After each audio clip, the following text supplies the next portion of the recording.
Today, we're going to show you everything you need to know to lift your Kawasaki H2 with the AGM Manual Jack Pro. Hi, I'm Brian with AGM, and this is how you lift. Where we test real vehicles and real situations to show you the best way to get the job done, because how you lift it matters.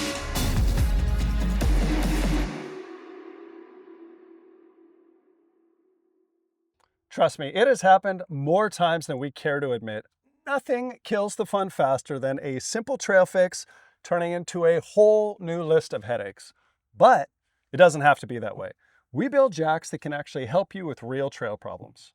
So today we're not going to show you just how to lift your H2. We're going to show you how to make the whole process a lot easier so that even a trail repair becomes just another part of the adventure. Let's get into it. Quick tip.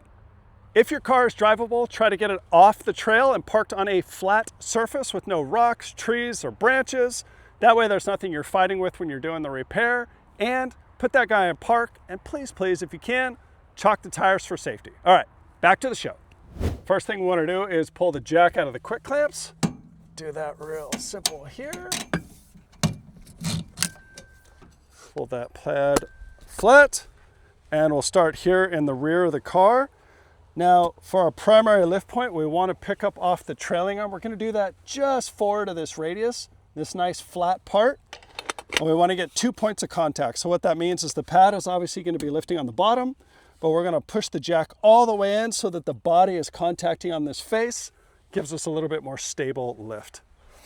So, show you what that looks like. Get the arm in, adjust the collar up.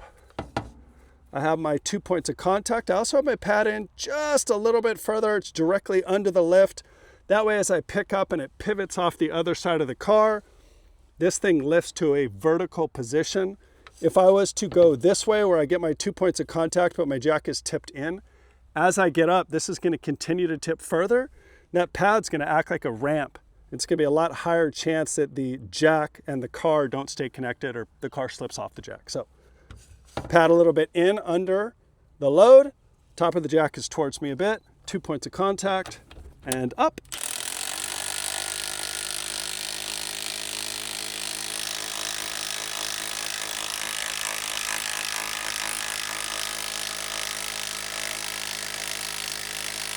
There we go. Tire is off the ground and you are ready to perform your repair.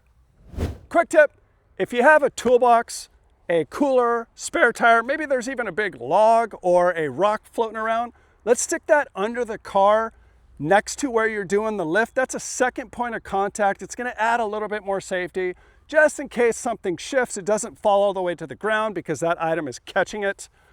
Give it a try. Back to the show. Now, if you can't lift from the trailing arm, there is an alternate lift point at the back of the car here. We're going to take the jack, feed it in between the radius rods and the shock. We're going to locate under the chassis tube here on the back of the car. We're going to point that jack in towards the center. Go ahead and lift up. Now we got our 2 points of contact, both the pad and on the chassis itself, and we can lift.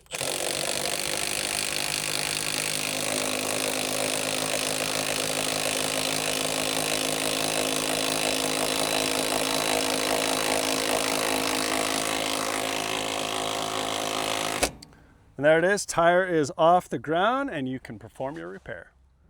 For the front lift, we're going to pick up off the upper control arm, and we're going to do that just past the radius in the arm, right about here. We're going to face the jack in towards the center of the car again. That way the pad is perpendicular to this face. So let me show you what that looks like. We'll bring this guy in. Looks like we need to adjust the height a skosh.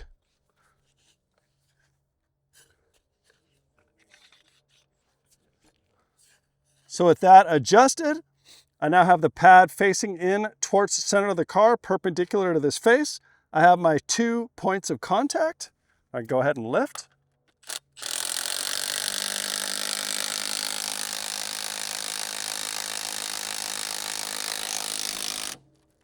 There it is, tire is off the ground and you're ready to perform your repair. Quick tip, if the jack wants to slip out on you when you're trying to lift in the front, here's an easy fix. We're going to take and we're going to clock the collar 90 degrees to where it was. And what this is going to do is Where it was able to pivot in line with the lift before, now because we're in line with the bolt, it can't pivot, it's fixed. So it's actually gonna prevent a lot of that movement that you might have been getting when trying to lift the other way. So let me show you what that looks like. So all the same things, we're facing in the same direction, but now the jack is physically unable to move opposite of our lift.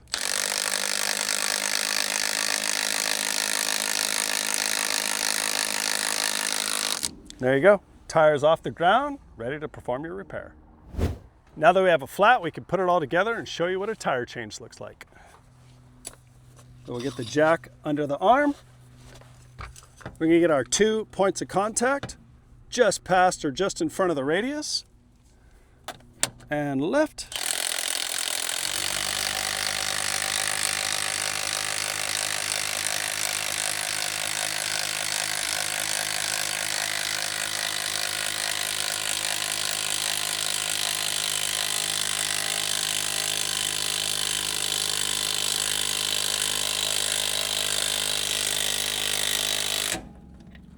All right, let's pull the lugs off.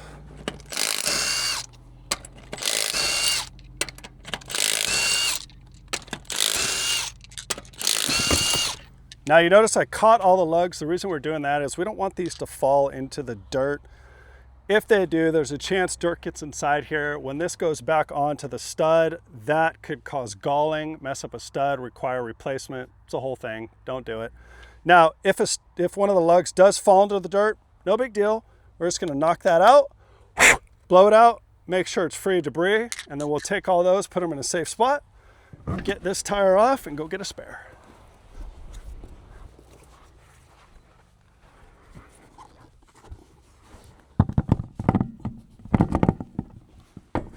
With the wheel on, we're gonna start all the lugs by hand. The reason we want to do this instead of using a gun is there is not a starter nose on each one of these studs, so there's a good chance you could cross thread that. Take the extra 5 seconds, put them on by hand. You'll thank yourself later.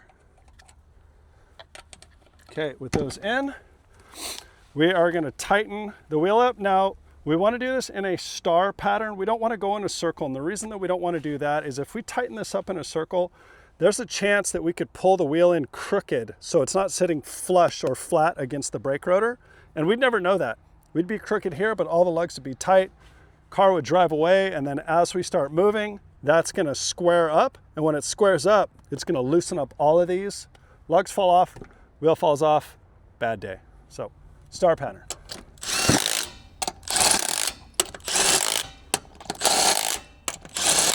Now at this point, if you have a torque wrench, lower the jack down just enough so the tire hits the ground so it won't rotate, but it isn't fully loaded, and torque these to the manufacturer spec. We're out in the middle of nowhere. We don't have a torque wrench, so what I'm gonna do is go around one more time with the impact gun just to make sure that everything is tight.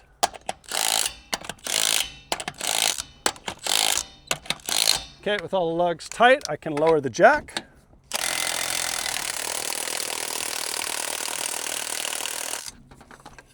We can get back on the trail.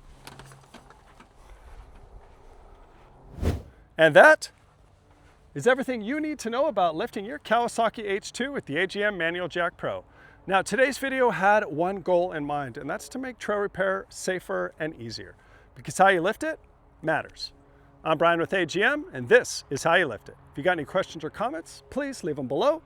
Otherwise, thank you for watching, and we'll see you next time.